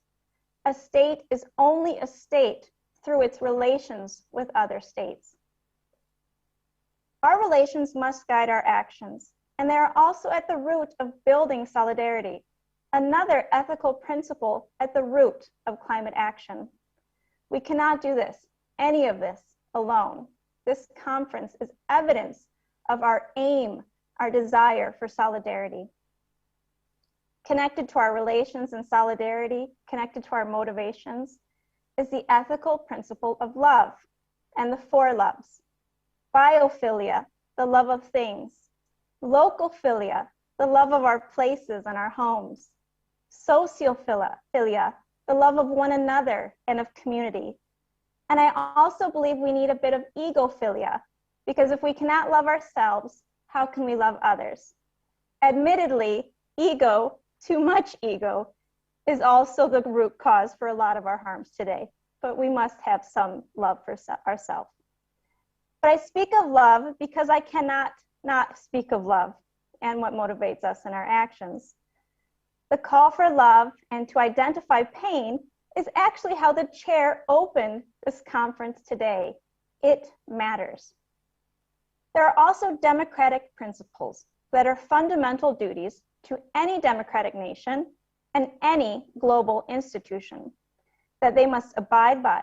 But unfortunately, and as discussed above, these are under attack and eroding in many nations and in many global governance institutions. Truth in the face of disinformation, acting in good faith in the common good in the face of corruption, dark money, and hyper-individualism, access to information and transparency, justice in the courts, principles of procedural justice, such as those found in the Esquazu Agreement, equality before the law, having a voice in decision-making, choosing your elected leaders, and having representation, particularly concerning decisions that affect you. The recognition and protection of human rights, human right to a healthy environment, to future generations, to a stable climate, the human right to life. But most importantly, we cannot have these rights without governments who care about the enforcement of violations of these rights. Otherwise, they are just words on paper. There are also specific, powerful ethical principles already embedded within the climate change agreement that are explicitly required by the agreement, but are too often ignored. These include the principle of equity or fairness and the precautionary principle. The agreement requires nations to consider equity in their nationally determined contributions, but few of them do. Equity brings into account common but differentiated responsibilities, but also that underlying injustice that the harm that happens here is being felt there by those who did not cause the harm. It also requires wealthy nations to finance climate mitigation and adaptation measures in developing nations, but this is limited or voluntary. Equity also requires that those who attained wealth from historical emissions pay for those historical emissions. And this is raised every year at the COP, and every year it is rejected because of power. This is an act of unfairness and of injustice. The precautionary principle demands that nations act on climate change even in the face of scientific uncertainty. But what is interesting here is that the science is clear on climate change. The cause of the harm is clear, yet nations still use uncertainty as a reason not to act or act strongly enough. This is ethically and legally indefensible. One, they have already agreed to act in the face of uncertainty. And two, they have an ethical and legal responsibility to not lie, to not disinform. They have access to the science and have a duty to act on it. These ethical principles are the foundation of democracy, the rule of law, and just governance systems. In other words, they already exist under our current understanding of law and governance and what is required of nations. We have not been brought to this crisis because of a lack of ethical principles or even a lack of laws to guide us, but because of the lack of ethical leaders to lead us. Climate change, climate action is ultimately an issue of power, and in state and global governance, the nation is undoubtedly the power holder. The government decides what developments occur where, how much water or soil or land, and where can be affected or harmed or poisoned. What laws will be drafted? What laws will be enforced? Governments quite literally decide who lives, who dies, and with emissions, even to people outside of their borders. Today, we see climate change action stop under the banner of nationalism. We see climate action stop or be manipulated, weakened, or corrupted at global negotiations, where one or two nations have more power than the G77, which is now at 134 nations. We see how systems of colonialization are still in place today, where the voices of some are valued more than the harm of others. We see how state action and inaction harms other states, violating their duty not to harm, and with no consequence. We see how states multiply harms to those outside their borders by first causing the harm of climate change and then denying aid, building walls, or refusing refugees, and with no consequence. We see states and even some environmental organizations adopt the language and methodology of the economic and governance systems of harm that have brought us to these crises. Carbon trading, carbon markets. This is nothing more than a system to allow the polluters to pollute, allow the wealthy to not change their behavior. If they can afford, they can still pollute. A forest is a forest, not a carbon sink. We cannot lose the language that motivates us. We see power without wisdom, how states deny science, act without precaution, or even knowingly harm their citizens and neighbors, and with no consequence. We see how issues of governance, leadership, justice are directly linked to issues of conservation and climate change. We see how states look global youth movements in the eye, laud them, applaud them, and ignore them. Pretty words need to be followed with powerful action. We see how states fail to use their power for good, to acknowledge and confront the existential crises we face, and to act with the seriousness and urgency that it demands. And we see teenagers, indigenous peoples, community leaders, women, with more courage than the most powerful leaders in the world. And it is because of that last point, courage, that I have hope. I have the courage to care, and I know that each of you do too. But I have real concerns about climate action at the global stage and in this current methodology, where we expect the nations who have caused the harm to determine the path to fix it. The UN and other international bodies must have the courage to look within, recognize that this method, this way of working is not working, and strengthen their structures to ensure good governance.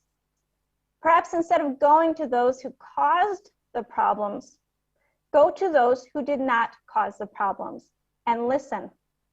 Go to indigenous peoples, go to developing nations, go to matriarchies and women-led communities and small island nations.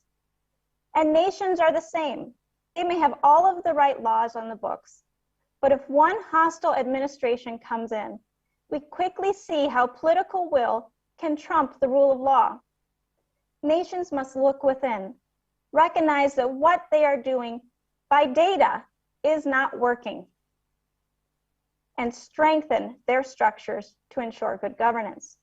Go to the affected communities, the ignored people, the racial and ethnic and religious minorities.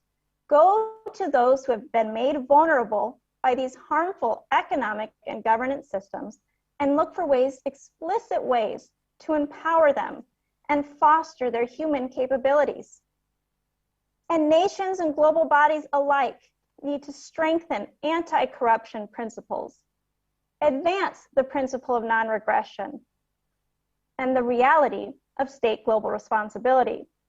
Use related treaty agreements or free trade areas. Use international shame. States need to be states in relation to other states. And if they do not act in this way, then they should not be receiving the benefits of the community of nations. Include enforcement in the language and in any agreement, enforcement mechanisms. raise the seriousness of the harms of disinformation and inaction to the criminal level. And yes, strengthen and expand rights, but also duties. Duty not to harm, duty to protect, duty to act. Ethical engagement creates the space for the most important issues that we face. And climate change is our shared and our created existential crisis. Only through the honest recognition of the harms, of the injustice, and of who is responsible can we hope to not only see a path ahead, but live a path ahead, and one that honors the human condition and the good that we can be. Ultimately, we cannot turn away in the face of such harm. We cannot turn away in the face of such injustice. And the longer we wait, the less ability we have to respond. We have an ethical duty to act as individuals, organizations, and nations, through us, with us, alongside us, for those we do not know, for those we do not see, for the humans in nature who have no voice, who have no strength, for the humans in nature before us and those who will come after, for the future of life. Our harmed communities must now find a way to stop that harm, and ethics can help guide us. I wish you truth and courage in the days ahead, in the years ahead. I wish you care and community. Thank you.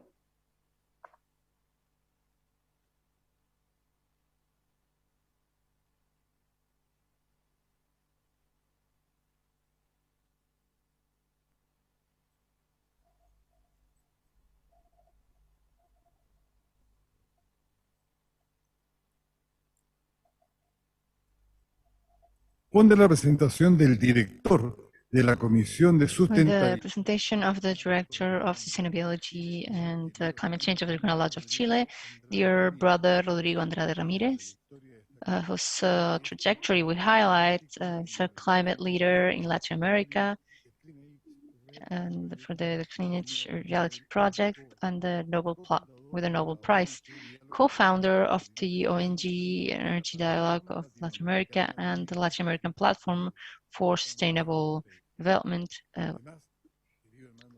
My dear brother Rodrigo Andrade, please, and then the academic director of the Superiority Diploma in Climate Change, Ethical Challenges for Public Policies, organized together with the Latin American Faculty of Social Sciences and the Latin American Council of Social Sciences, FLACSO, and the Grand Lodge of Chile.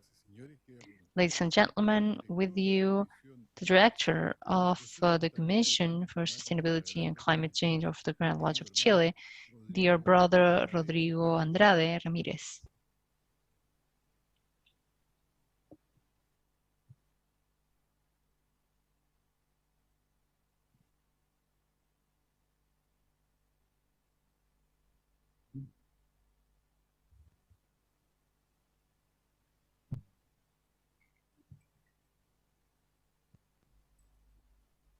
Muchas gracias. Thank you. Gran Maestro de la Gran Logia. Grand Master of the Grand Lodge of Chile, Mr. Sebastián Jans, Grand Mistress of the Female Lodge of Chile, Ms. Adriana Alinat, political authorities and mission authorities with the different charges and positions. Dear friends from Latin America, good day. Thank you so much for being this morning here with us. This challenge that, without a doubt, is transcendental. And I want to begin by thanking especially Catherine Whiteson, who joined with her ideas, with her words, this important event.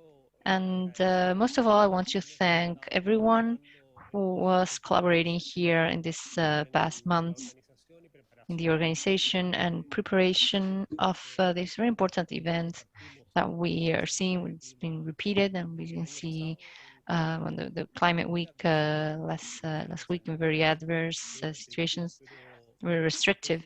But we consider that the fact that we can commemorate the 5th anniversary of the Paris Agreement last year, It deserved this effort. Unfortunately, this year we've been able to have this encounter with brothers and sisters from the continent, which has, without doubt, strengthened this collaboration, and that's given new perspectives, new lights regarding the civilization challenge that we are facing.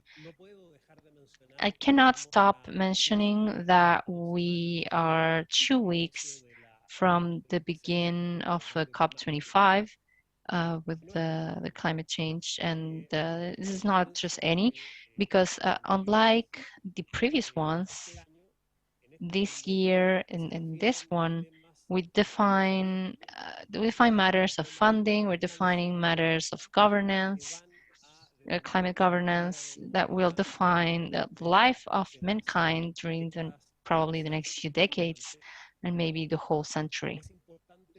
It is important because it starts implementing and executing the different commitments acquired by the countries in this the COP21,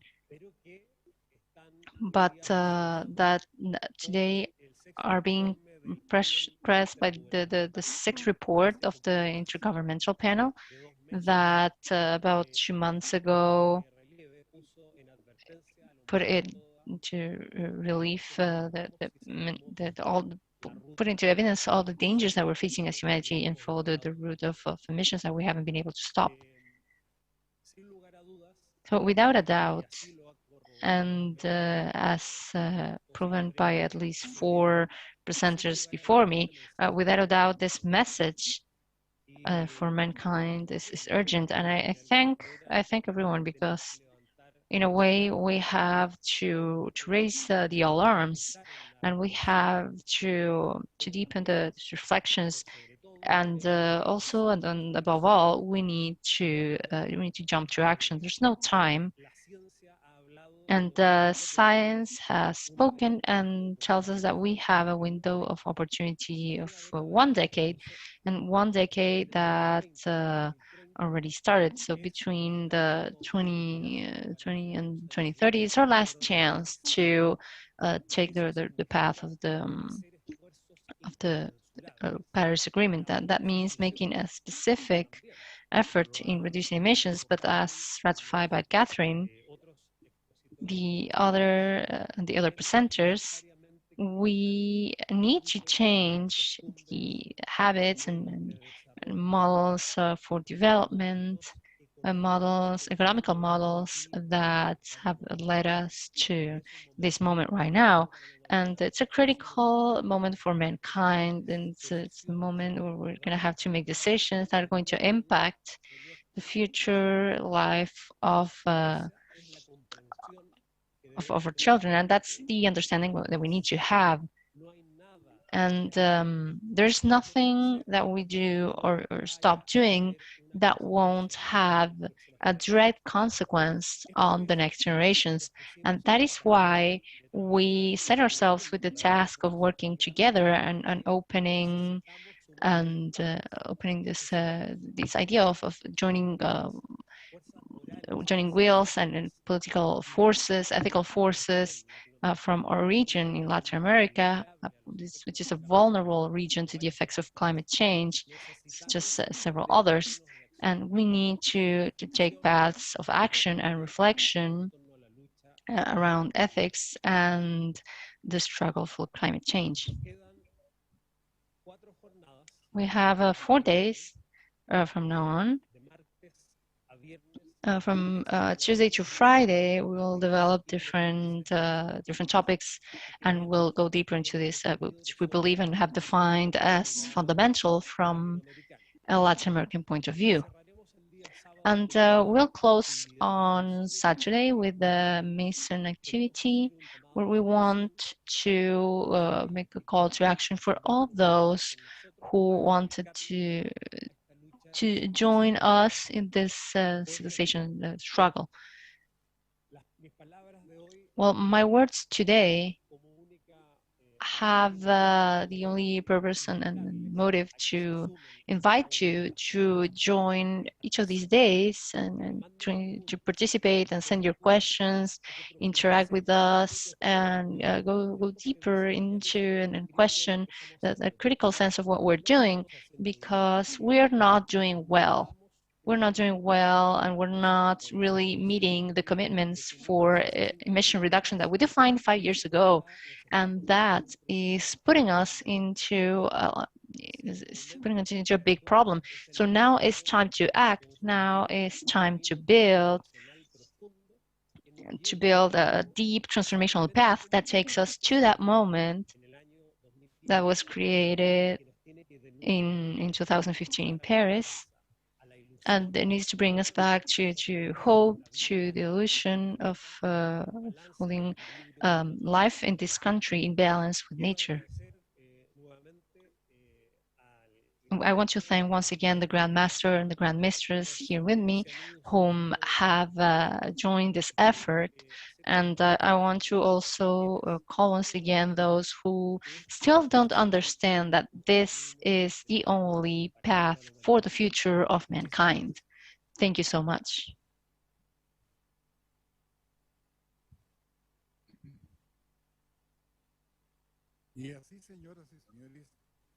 And ladies and gentlemen, so we end the first day for the Climate Week organized by the Grand Lodge of Chile. I want to thank you for your participation and commitment.